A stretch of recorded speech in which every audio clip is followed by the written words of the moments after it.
હવે તમે લોકો વિચારો કે આને કઈ કર્યું જ ના હોય, એની કઈ ભૂલ જ ન હોય, તો સમાધાન શેનું?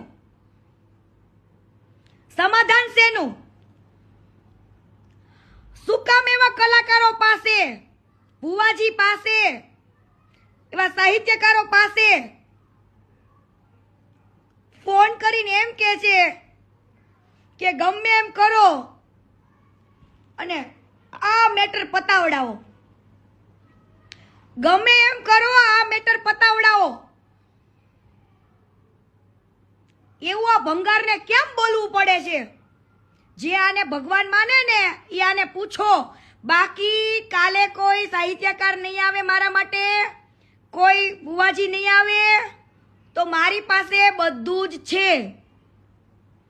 યા લાઈવમાં ચેતવણી આપું છું, કાલ સવારે તમને એવું ન થવું પડે કે અમે તો સમાધાન માટે આવ્યા હતા અને કીર્તિબેન તમે આવું કર્યું.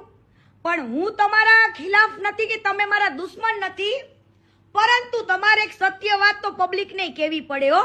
ડાયરામાં તો બહુ વખાણ કરો છો, ડાયરામાં બહુ વખાણ કર્યા, તો હવે પર્સનલમાં શું છે? ડાયરામાં તમે જ્યારે વખાણ કરતા